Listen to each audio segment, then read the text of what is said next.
Hello friends, Heidi here from Rain Country. God is good all the time. And today I want to talk about one of my most asked questions, and that is, what do I do with all my vinegars? And yes, I know for those of you who have been following us for quite a while, I already have a couple videos out where I talk about this, but I don't have any video where I'm talking only about that so that I can title it that and give people a good reference point of where to go to when they come in new and they see all my different vinegars that I'm making. And so that is the purpose of this video. And besides, there's always stuff I forget to talk about in those anyway. So hopefully on this one, I'll actually get to all the different uses, or at least most of them, that I have for my vinegars. So I'm going to pan the camera down here and show you some of what's going on. Okay, well, what I have here on this side of the counter are the vinegars that are currently in process. Now, one that I just started this morning is right here. This is my Floral Vinegar. This is my first all floral vinegar of the season, and it has sage flowers. There's one right there. Lavender, rose petals, and pansies. And this one is the one, my favorite one for using as my hair wash. This one here has been going for a couple weeks. This is Blackberry Rhubarb, and it's probably my favorite in the color department there. Here's a couple more I just started yesterday. These are both pear, nothing but pear in these. Pear makes a really great vinegar. This one here I started about a week ago, and it is rose petal and orange peels. So I got some organic orange peels there. I ate the orange, took the fresh peels, threw them in here along with the rose petals, both white and red ones. So the color will be, should end up this maybe a little bit darker than this when it's all done. And then here is one that's getting close to being done, and this is my Juniper Vinegar. And you can see a lot of little floaty things going on in there. So if you're get into vinegar making and you see stuff like this is not any concern. The only difference between this and the other ones is this same stuff ends up settled to the bottom.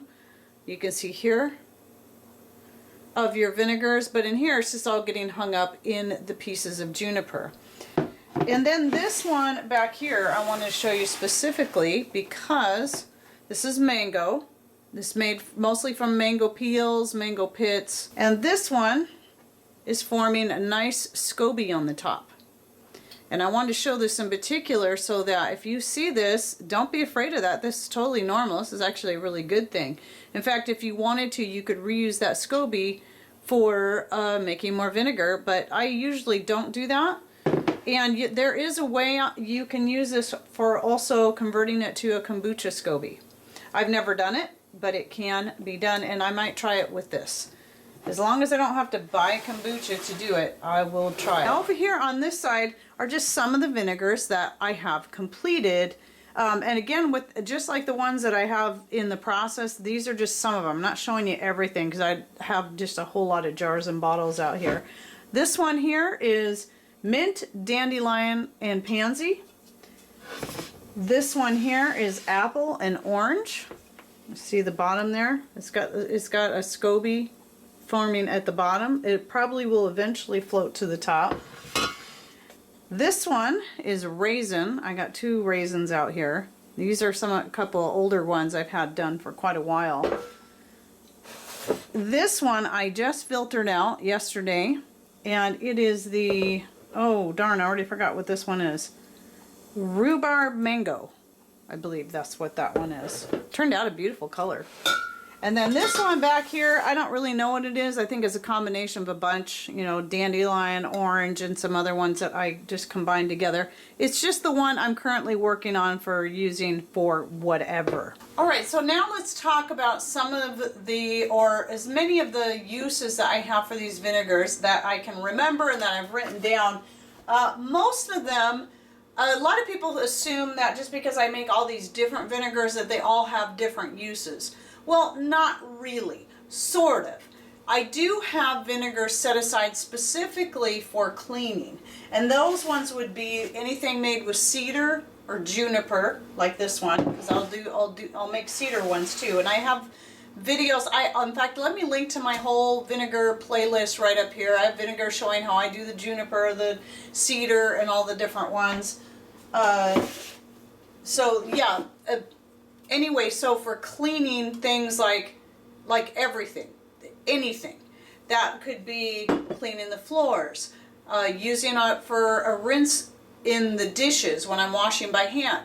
I do have a video I just did about my favorite cleaning products, and vinegar is one of them, and I'll go ahead and link to that video right up here because I go more into depth of the different ways that I use vinegar for cleaning, so I don't have to go through all that right here. You can go check that out. The floral vinegars, like this one here, the rose and citrus, but specifically this one, and I did say it a few minutes ago about this is my favorite one for washing my hair with. Now, I'll use any of these vinegars for washing my hair with, but the floral one is mostly made just for washing my hair with. But it also does make a great cleaning one too, especially for using when you're cleaning carpets or adding to your laundry, putting it in your rinse cycle. Or I don't put it in a rinse cycle. If I'm going to use vinegar in the wash, I just put it right in with the wash. But if I'm washing the clothes by hand or using my off-grid setup, and I'll link to the video here where you can see how that looks, I will put the vinegar in the rinse tub. Okay, and so that's what I use those ones for. As far as all of these other vinegars, they can cross over. They get used as cleaning, they get used in cooking and baking and pretty much everything else. And so let me read off my list. I did already talk a little bit about cleaning and washing my hair. So two of the big things I use vinegar for right there.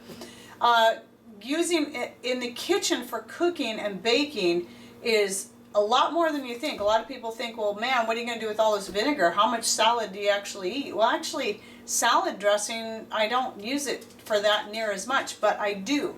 Because when you make mayonnaise, you need vinegar for making your mayonnaise. And then if you're going to make a ranch dressing, adding some more vinegar to it makes it even better. And you can use any one of these flavors that you think you want to use. Some of them don't really taste that strongly of the fruit or the herb, where some do. Like peppermint comes out to be a pretty strong flavor, and I'll talk about that in a minute. And I wouldn't use peppermint in a salad dressing or for making mayonnaise with. I would stick with the more mild ones, like maybe a raisin vinegar or the apple or the pear. Those are really good ones for making mayonnaise and salad dressings with. Or if you're making Italian salad dressing, using maybe a sage based vinegar. I do have a vinegar I made that had sage and calendula. That would be a really good one for making an Italian dressing. Or rosemary, you can use rosemary. That would really be good for an Italian dressing. For making breads, I add vinegar to every bread I make. It doesn't matter if it's biscuits or tortillas or just a regular yeast bread, like a loaf bread, rolls, pancakes, any kind of bread that I'm making, because what it's going to do is it's going to make the bread a little bit fluffier. It gives it a bit better texture, and it gives it a little bit better shelf life. Because homemade bread, we don't put all that garbage in the breads that they put in the store-bought breads to give them a longer shelf life. So they're only going to be good for a couple of days, where if you put that little bit of vinegar, a tablespoon or two, into your batch, it's just going to help give it maybe another day of staying fresher. And plus I just think it adds that little bit of health boost. And if you're using a flavored one, like a raisin is one of my favorite for if I'm looking at a flavor that's really mellow and just goes well with anything. Raisin is a really good one. Okay, and then extracts is another thing. Now, when I make extracts using vinegar, these aren't going to be the extracts I'm going to be using for flavoring things. Though you could, it would just depend on what you want to flavor, what it is you're going to use it in.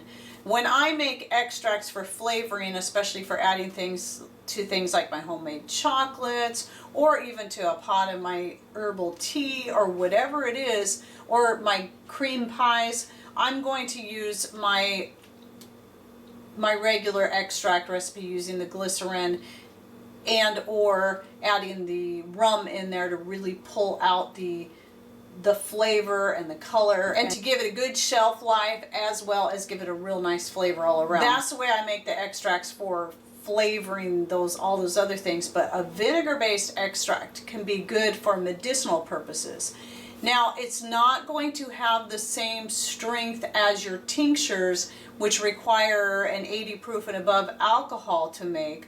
A tincture just gives you a stronger extract is what it is. All tinctures are extracts. They're just stronger than your other extracts that are use things like water, glycerin, and vinegar.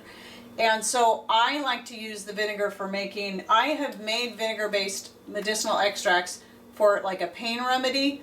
A lot of times I like those better because I really don't prefer having to take the alcohol. But with the vinegar-based ones, you do have to take more. Like you have to take a whole shot glass with a vinegar-based extract, pain extract. Whereas with a tincture that's made with alcohol, you only need maybe a teaspoon, tablespoon tops, depending on what it is you're taking and what you're taking it for. So that's, there's kind of the trade-off there, but no matter how you look at it, the vinegar-based ones are cheaper to make because alcohol, especially vodka, rum, those kind of things are really expensive, where you can make your own vinegar with nothing more than sugar and water and maybe throw in a few herbs or fruits, and it's practically free. If it wasn't for the sugar, it would be free. And it's just, and you can make it non-GMO and organic as well. You don't know when you're buying the vinegars at the store or the alcohols at the store just how organic and non-GMO they are, unless they're labeled as such. But when you're making it yourself, you know what you're getting, and you know just exactly what's going in there. So my favorite vinegars for making medicinal type extracts are anything with mint in it, anything with citrus in it. Those are my two favorites. They because they usually have a stronger flavor that helps cover up the nasty taste of certain herbs. If you're making a pain extract, for instance, using feverfew and catnip and maybe some echinacea, well, echinacea has a nice flavor to it, and catnip is okay. I don't mind it. Some people can't stand it. But feverfew is very bitter. Well, using a mint or citrus, very strong flavored vinegar is going to help counteract that bitter taste, and so you're not tasting it as much. And so those ones work really good. I find that the vinegar-based ones work just as well for me for pain as the ones with alcohol in them. And yes, again, I do take a whole shot glass when I'm doing a vinegar-based one, not an alcohol-based one. There was some confusion, on an older video, people thought I was taking a whole shot, and I may have said that. I don't recall. I'd have to go back and watch it again. When I'm taking a whole shot of a medicinal extract, that's when I'm using the vinegar base, not the alcohol base. Some other great things that your homemade vinegar is good for is cheese making. And now that I've come up with a method of making vinegar that gets at least a 5% acidity, now I've got a great cheese making vinegar. And yes, I've tried it and it works great, and it comes out with a better flavor than using the GMO store-bought cheap white vinegar. And yes, that cheap white vinegar is GMO unless it says otherwise. Or you can get, obviously, Bragg's apple cider vinegar. That's not GMO, but it's so much more expensive than just making your own. So if you want to know how I'm making my vinegar now to get a higher acidity, I'll go ahead and link to my most current vinegar making video right up there. At least I think it's my most current vinegar making video. I might have others, but I'm pretty sure this one up here is the one where I show how I'm doing it now, involving more sugar and stirring it every day and checking it all the time, and just getting much better results of much stronger vinegar.